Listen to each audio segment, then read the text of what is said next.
Hello guys, मैं हूं रघुनंदन नुब्जा और आप देख रहे हैं हमारा यूट्यूब चैनल आरवीज कॉमर्स ट्यूटोरियल। दोस्तों, हमारा चल रहा है टॉपिक नंबर 3 डिमांड एनालिसिस और उसमें आज हम पढ़ने वाले हैं टाइप्स ऑफ डिमांड। पिछले लेक्चर में हमने देखा था कि प्राइस और डिमांड का रिलेशनशिप देखा था, उन दोनों में इनवर्स रिलेशनशिप ही हमने देखा था। जैसे जैसे प्राइस बढ़ती है वैसे वैसे इंडिविजुअल क्या करता है, कम क्वांटिटी डिमांड कर लेता है। आज हम एक छोटा सा टॉपिक पढ़ेंगे, हमारा कंसेप्ट है टाइप ऑफ डिमांड। पहला टाइप ऑफ डिमांड है दोस्तों डायरेक्ट डिमांड।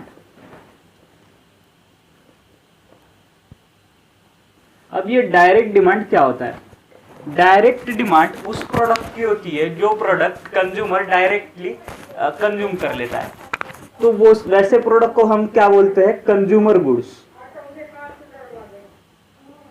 अब ये कंज्यूमर गुड्स क्या होते हैं? कंज्यूमर गुड्स ऐसे गुड्स होते हैं जिसको एक कंज्यूमर डायरेक्टली कंज्यूम कर सकता है, जैसे कि क्लोथ हो गया, फूड हो गया, फिर और कोई भी कंज्यूमर गुड्स हो, जैसे कि एसी हो गया, फ्रिज हो गया, जिसका हम डायरेक्टली इस्तेमाल कर सकते हैं, डायरेक्टली जिसको यूज कर सकते हैं, वो हो गए दोस्तों कंज्यूमर गुड्स। अगर ऐसे गुड्स की कोई डिमांड करता है तो उसको हम बोलते हैं डायरेक्ट डिमांड, क्योंकि वो प्रोडक्ट उसकी डिमांड डायरेक्टली सेटिस्फाई कर देता है। जैसे हम लोग अगर क्लोथ्स खरीदते हैं तो वो क्लोथ्स क्या करते हैं, हमारी डिमांड जो है वो डायरेक्टली सेटिस्फाई कर देते हैं। इसके लिए उस क्लोथ की डिमांड को क्या बोला जाता है? Direct demand. तो अपने को सिर्फ इतना याद रखना है कि कंज्यूमर गुड्स की जो भी डिमांड होती है, मतलब जो हम डायरेक्टली कंज्यूम करते हैं, उनकी डिमांड को बोला जाता है डायरेक्ट डिमांड।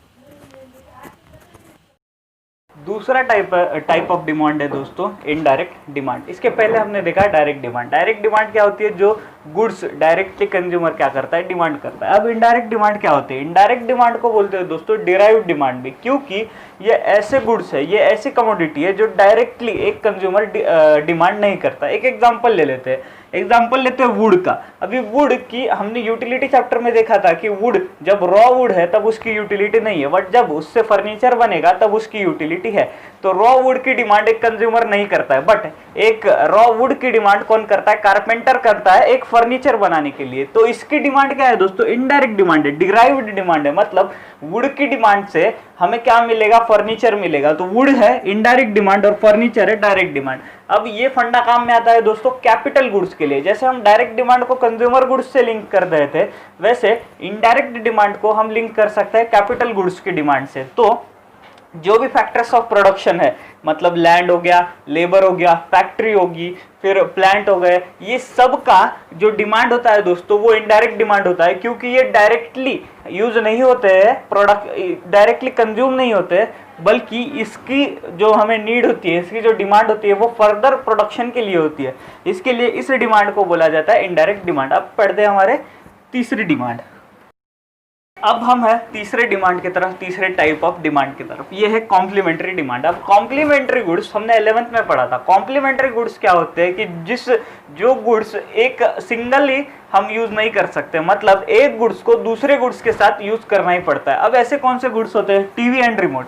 हम सिर्फ रिमोट को सिंगली यूज कर सकते हैं क्या बिना टीवी के, या सिर्फ टीवी को विदाउट रिमोट यूज कर सकते हैं क्या? नहीं यूज कर सकते हैं। इसके लिए इन प्रोडक्ट की डिमांड को बोलते हैं दोस्तों कॉम्प्लीमेंट्री डिमांड। कॉम्प्लीमेंट्री डिमांड मतलब 2 और more products are demanded jointly to satisfy single want. हमारी वांट सिंगल वांट है कि एक ही वांट है कि हमें टीवी देखना है, तो वो टीवी देखने के लिए हमें दोनों गुड्स जो है वो साथ में चाहिए, एक तो टीवी, दूसरा रिमोट। और एक वांट हो सकती है कि हमें एक कागज पे प्रिंट मारना है, और प्रिंट मारना है तो उसके लिए प्रिंटर एंड इंक कार्ट्रिज का होना जरूरी है। सिर्फ प्रिंटर होने से और इंक कार्ट्रिज ना होने से हम वो कागज पे प्रिंट नहीं मार सकते। इसके लिए ये जो गुड्स होते हैं, जो दोनों गुड्स मिला के which 2 or more goods products are demanded jointly to satisfy a single want, जो 2 से ज्यादा भी गुड्स ऐसे हो सकते हैं जो मिला के सिर्फ एक ही वांट सेटिस्फाई करते हैं, उनको बोलते हैं दोस्तों complementary demand for that goods. अब चौथा टाइप ऑफ डिमांड है कंपोजिट डिमांड। अब ये कंपोजिट डिमांड क्या होता है दोस्तों? कंपोजिट डिमांड एक ऐसी कमोडिटी की डिमांड होती है, demand for the commodity which can be put to use to several use. मतलब एक ऐसी कमोडिटी है, सिर्फ एक ही कमोडिटी है, बट जिसके यूज एक से ज्यादा है, अनेक यूज जिसके है, उस कमोडिटी को बोलते हैं हम कंपोजिट गुड्स। और उस कमोडिटी की जब हम डिमांड करते हैं तब उसको बोलते हैं कंपोजिट डिमांड। इसके पहले हमने क्या देखा था? Complementary demand. Complementary versus composite में क्या अंतर है?